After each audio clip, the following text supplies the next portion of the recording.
Hi, welcome back. Last lecture on the digestive system. So let's go ahead and talk about the large intestine for a little bit.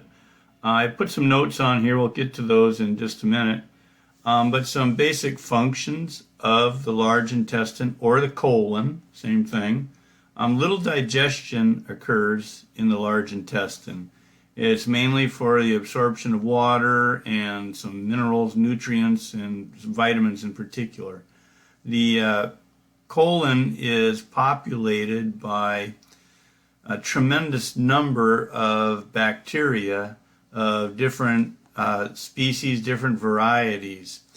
And some of those bacteria are responsible for the synthesis of vitamins that are necessary. So these are good bacteria. This is part of your normal flora. And I want to say a little bit more about the normal flora in addition to producing several vitamins.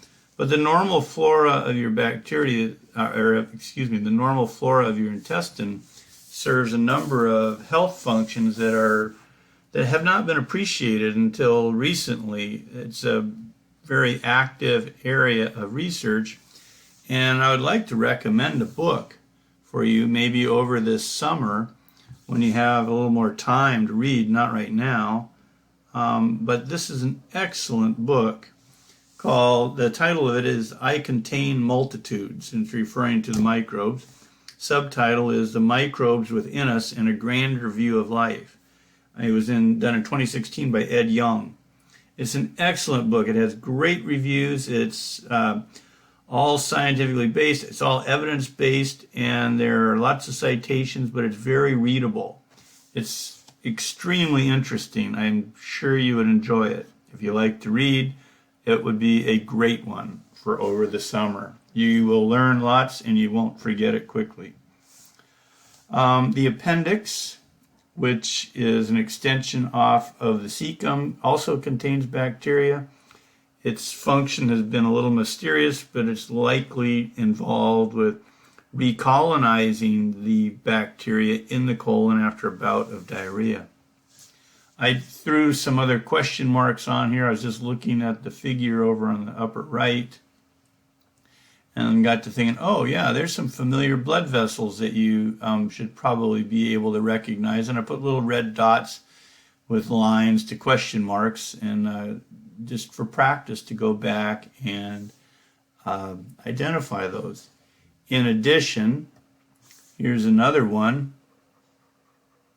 Put a green dot on that just for good practice. And you can put dots on these as well. Oops, didn't mean for that to be that dark. Okay, so that's pretty much it for this figure. You should recognize everything that's labeled on this figure. Ascending colon is on the right, transverse across the top, and then descending sigmoid, etc. So let's leave this slide, go to the next. And again, it's just the same picture, but I put the different regions of the colon that I would like you to be aware of. And here is the ileum, so the small intestine entering, and there's the ileocecal valve, and then the cecum, which is just this extension, this pouch, if you will, that descends from it. And then the appendix, and then the colon goes up on the right side of the body, because this is the anatomical position, and then there it comes to a curve, a bend. Come back to that in a minute. And then it continues on across as the transverse colon, and then there's another bend in it, and then it descends as the descending colon on the left side, and then it does this little loop-de-loop, this little S-shaped curve. So that's the sigmoid colon, sigmoid for S-like or S-shaped, and then the rectum and the anus and out. So the tinea coli are 3 bands of smooth muscle that run longitudinally. So here is one band, and there are two others, and those represent the tinea coli. It's smooth muscle. So when those contract, the colon compresses, gets shorter, creates pressure in the contents, and helps to move material along. And the haustra are these normal little pouches that occur. These are the haustra. And back to the flexures. Flexure is a sort of generic anatomical term for a curve or a bend. When you flex your elbow, there's a bend there, of course. And what you should remember is which side the liver is on and which side the spleen is on. So the liver most of the liver is on the right side of the body. So this is sometimes referred to as a hepatic flexure or the right colic flexure, colic referring to the colon.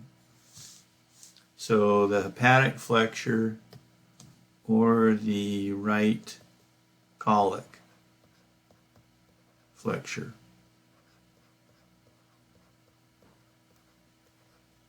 Likewise, the splenic flexure or the left colic flexure is on the other side, the side of the spleen.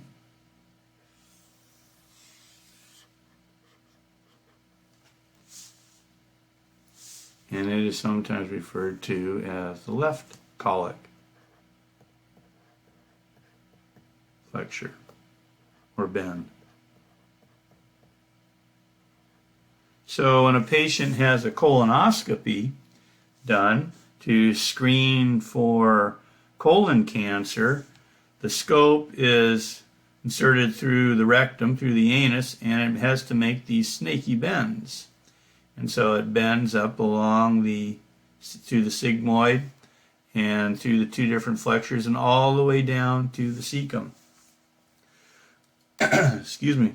So for those of you that haven't hit the magical age of 40, which is most of you, you probably haven't had a colonoscopy done before. But your time will come, I hope. And it's one you just deal with. But the health benefits are worth it.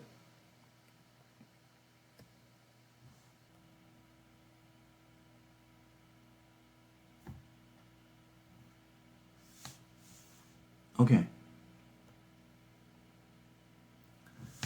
Just 1 or 2 slides left, and I wanted to say a few things about diverticula, and when those become inflamed, then you have diverticulitis.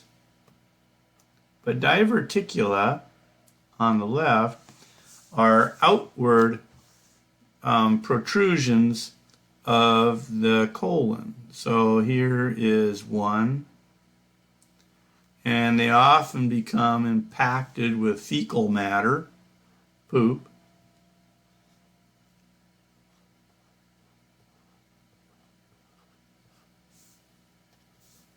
Fecal matter.